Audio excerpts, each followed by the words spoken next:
Have you ever watched someone you love slowly pull away from the world? Not because they want to, but because life seems to have quietly built walls around them. Maybe it's a parent, a grandparent, or even yourself. Loneliness isn't just about being physically alone.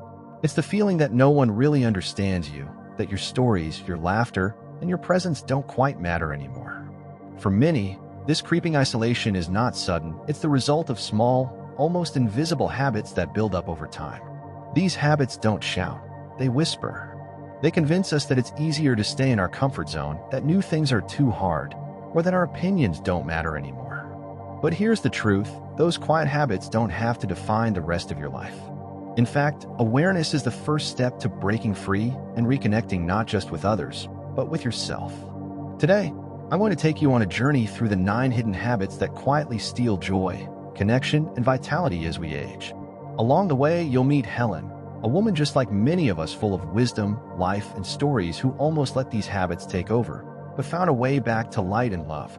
By the end of this video, you'll have practical tools and fresh perspectives to start making small changes that ripple into bigger, beautiful transformations. And wait for number 6, it's a lesson in courage that will inspire you deeply.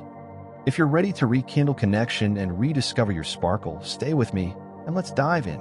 Before we begin, don't forget to hit that subscribe button and ring the bell so you won't miss out on more heartfelt conversations like this. Your presence here means a lot to me. Habit 1. The slow fade of cynicism when criticism clouds connection. Helen loved to share her thoughts. She was known for her quick wit and honesty. But over the years, her honest remarks started to sound more like criticism. "These younger people don't know how to work hard," she'd say. "The world is just going downhill." What started as occasional grumbles became a steady soundtrack to her days. Family dinners turned tense, friends stopped inviting her out, and even strangers seemed to shy away. Cynicism is like a fog. It clouds the joy and warmth around us. And even if we think we're just being realistic, it pushes people away. But why does this happen? Often, it's because we feel unheard, disrespected, or afraid of being vulnerable. So we armor up with sarcasm or judgment. Helen's turning point came unexpectedly. One afternoon, her granddaughter tearfully told her, "Grandma, I don't want to talk to you because it feels like you're always mad." That hit Helen like a wave.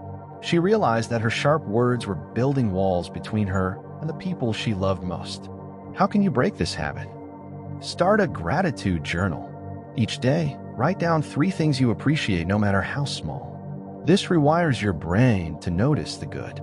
Before you speak, pause and ask, is this helpful or hurtful? If it's hurtful, try rephrasing it kindly or letting it go. Practice active listening. Instead of preparing your reply, focus entirely on understanding the other person. Helen began practicing these steps. Gradually, her conversation shifted from complaints to curiosity, and her relationships blossomed anew.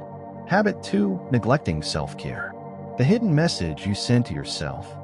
We often hear self-care is important, but it's so much deeper than bubble baths or spa days. It's about honoring your body, your spirit, and your presence in the world. For Helen, self-care slipped away as she faced losses, friend who passed, health challenges, and the quiet ache of feeling invisible. She stopped dressing up, stopped smiling at herself in the mirror, and stopped caring. One day, her daughter found Helen sitting in the dark, wearing the same clothes from the day before, and said gently, "Mom, you deserve joy too." That simple reminder sparked a slow revival. Helen started small, brushing her hair, wearing a favorite scarf, lighting candles in her room. These acts were whispers of love to herself. Why does self-care matter so much? It shapes how you feel internally. Small actions can spark self-worth and confidence. When you look good, you feel good, and others respond to your energy. It's a way of communicating that you are valuable, worthy, and still vibrant. Try this. Set a daily self-care ritual, whether it's a 5-minute meditation, a morning stretch, or dressing in a way that makes you smile. Surround yourself with things that lift you: flowers, favorite photos, music. Remember, self-care doesn't have to be expensive or time-consuming. It's about consistent kindness to yourself. Helen's transformation reminded her and her family that growing older doesn't mean fading away, it means shining in new ways. Habit 3. Closing the door to new experiences. The danger of, "I'm too old for this." Helen was stubborn about change. Technology, new social customs, even new food. She said, "No thanks, I'm fine." But the world kept moving faster and faster, and Helen felt more and more like an outsider. She missed out on family group chats, online photos, video calls, and invitations she never heard about. Closing the door to new experiences can shrink your world, but opening it even just a crack expands it beyond what you imagined possible. How to open the door. Pick one new thing each month: a class, a hobby, a book, or even a simple tech skill. Ask a younger family member or friend to teach you. Most people love to share what they know. Celebrate small wins, like sending your first emoji or mastering a new recipe. Helen's first video call with her grandson was shaky, but magical. Seeing his face and hearing his laugh in real time erased months of distance. Change can be scary, but it's also a gateway to connection, growth, and joy. Habit 4. Clinging to the past through clutter when memories become chains. Helen's home was a museum of her life. Stacks of letters, shelves overflowing with souvenirs, piles of old magazines. Each item held a story, a memory, a feeling. But over time, the clutter became overwhelming. She felt trapped by it, unable to invite others in or find peace in her own space.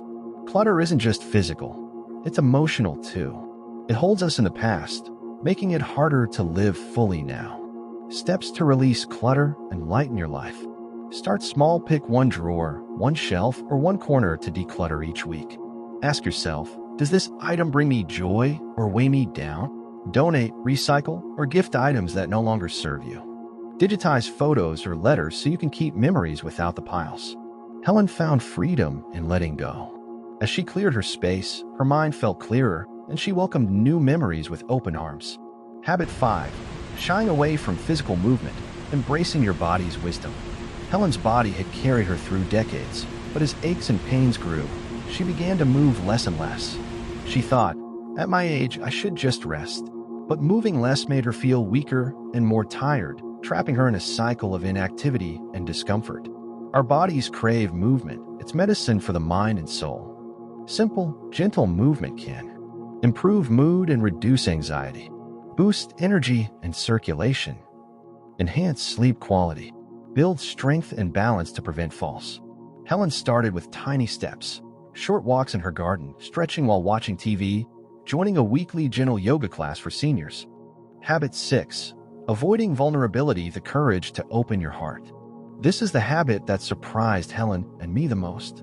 After years of tough experiences and losses, Helen built a protective shell. She stopped sharing her feelings, fearing rejection or burdening others. But isolation grew. Her family noticed the silence, the hesitation, the invisible walls. Vulnerability is the gateway to true connection. It's scary, yes, but it's also brave and powerful. How to practice vulnerability.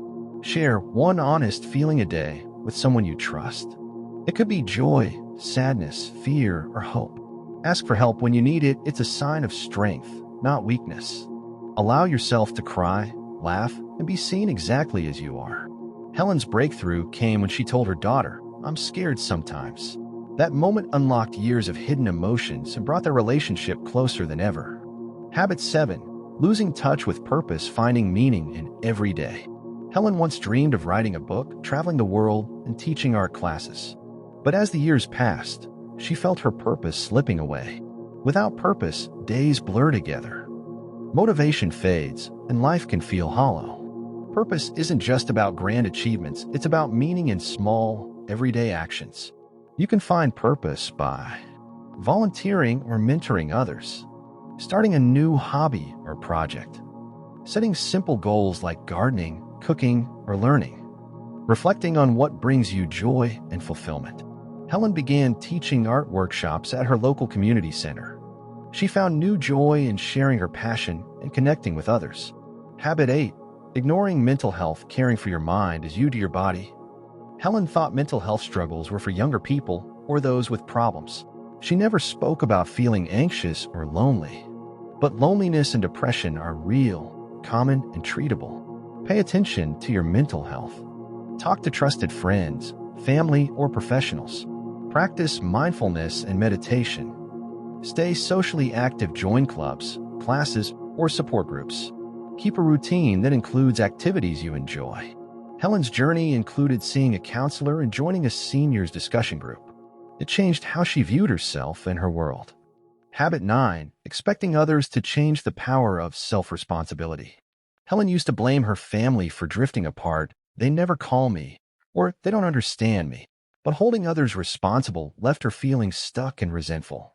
Taking responsibility for your happiness and connections empowers you to make changes.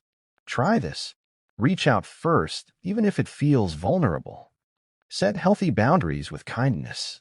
Focus on what you can control: your attitude, your actions. Practice forgiveness to free your heart. Helen's outreach led to mended friendships and deeper family bonds. If there's one thing Helen's story teaches us, it's that aging is not about fading away. It's about evolving with grace, courage, and curiosity. The habits we build can either hold us back or help us soar. Today, you've learned 9 hidden habits that might be quietly shaping your life. Your challenge is simple. Pick one habit that resonates most with you and take a small step toward change this week. Maybe it's a smile instead of a complaint, a new text message, a clear drawer, or an honest conversation. Remember, transformation starts with tiny ripples that grow into waves of joy and connection. If you found this video helpful, please like, share, and comment. I'm ready below. Let's build a community where every elder's wisdom shines brightly. Thank you for spending this time with me. I look forward to seeing you in the next video, where we continue exploring the beauty and strength of growing older. Take care of yourself. You matter deeply.